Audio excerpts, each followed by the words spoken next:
Have you ever noticed how one person's presence can instantly calm your nerves, lift your spirits, or even ease your physical discomfort?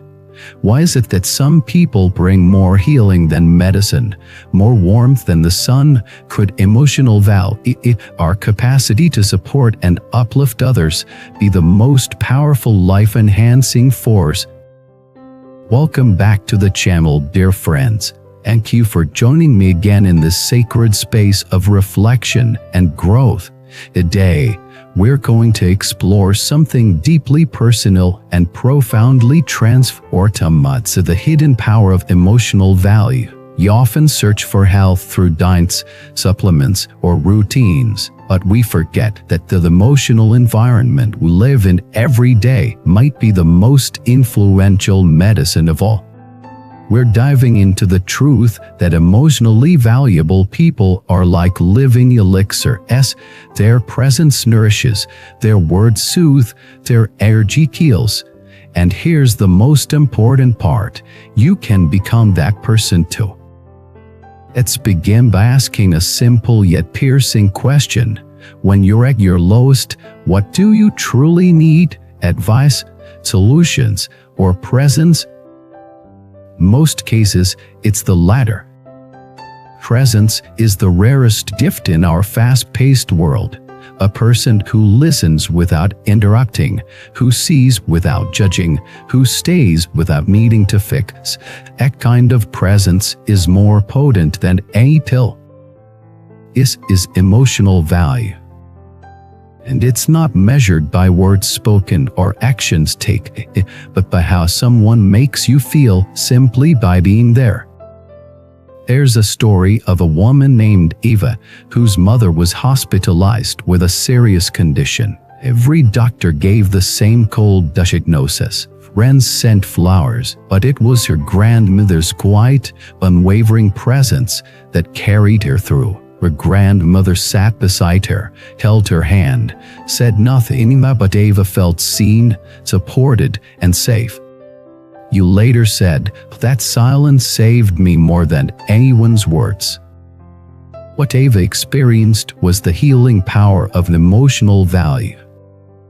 And now, let's turn inward, because the real journey today isn't just appreciating these petals, it's becoming one. To be emotionally valuable means to be emotionally available, means you've done enough inner work to hold space for others without collapsing into their pain, means you can listen without filtering everything through your own wounds. This doesn't require perfection, it requires awareness. So how do you cultivate this kind of presence? First, by healing your own innerness.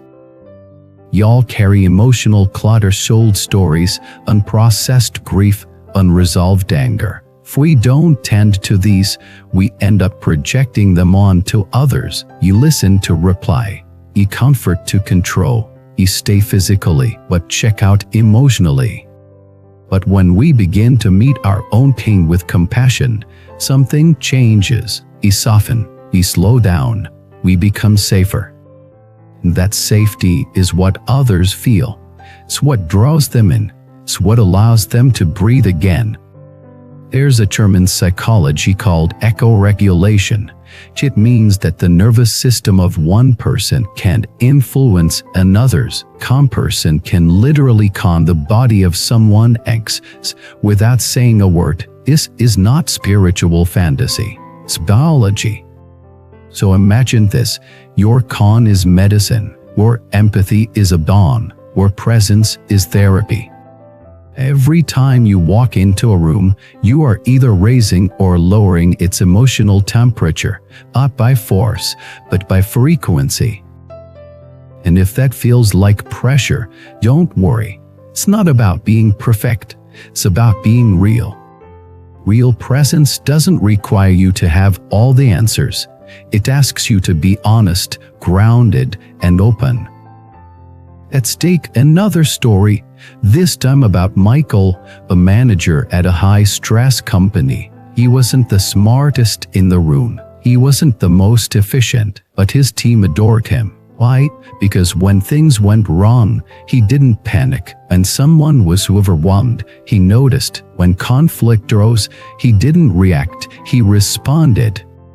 One of his team members said, "When Michael's in the room, everything feels possible."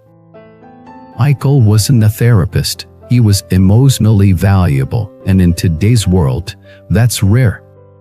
Now think about your own life. Who are the people who make you feel lighter just by being near them? Who sees you when you're invisible? Who listens when you can't even speak clearly?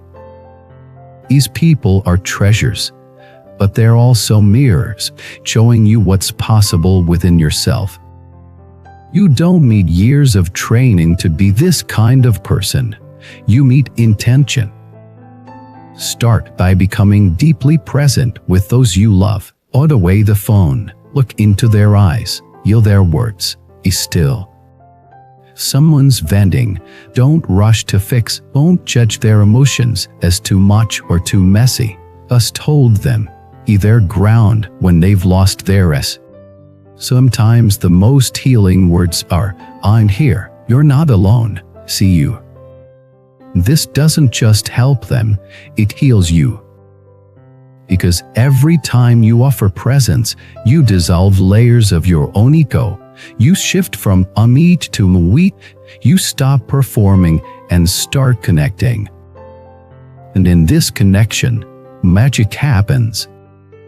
Children become more secure, partners feel more loved, friends become more loyal, strangers soften. The world begins to mirror your energy. There's an ancient saying, when the heart is pure, the universe responds. Emotional value is the quiet radiance of a pure heart. And this radiance doesn't just affect others, it protects you. People with high emotional value often have better health, stronger immunity, and deeper resilience, not because they avoid stress, but because they don't internalize it. Their nervous system knows how to return to calm. Their hearts remain open, even when tested. They live long, not just in years, but in impact.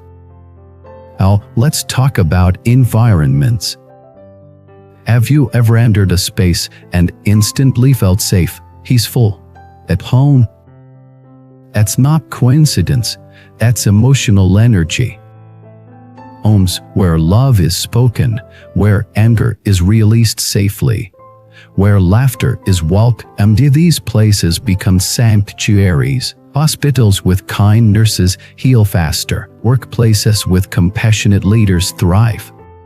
Your emotional energy is your environment. You carry it everywhere. So ask yourself, what energy do I bring into a room, into a conversation, into a silence? Don't judge yourself, just become aware. And if you find yourself often drained, anxious, or closeted, it's not a flaw, it's a signal to slow down, to feel, to heal. Emotional value isn't about becoming someone else, it's about becoming more fully yourself, the self that exists beneath fear, beneath trauma, beneath the armor. That self is magnetic, healing, divine. You don't need to save the world, you just need to be a safe place in it. Place where people can exhale, remember who they are. Because in today's noisy, chaotic, achievement-driven culture, presence is rebellion, listening is leadership, kindness is revolution. And you, exactly as you are, can be part of that revolution. So start today. Hold someone's hand a little longer, listen without waiting to speak, smile with your eyes, breathe with intention, pause before you reply. Less silently those who cross your path. And in doing so, you will become the rarest kind of medicine, and the kind that heals hearts, not just bodies, the kind that lives on in memories, the kind that turns ordinary moments into sacred ones. Thank you for watching this video. Something in today's message touched you. Please like, subscribe, and share your reflections below. Let's grow a community where emotional value is celebrated, cultivated, and shared, where presence matters more than you know. See you in the next video.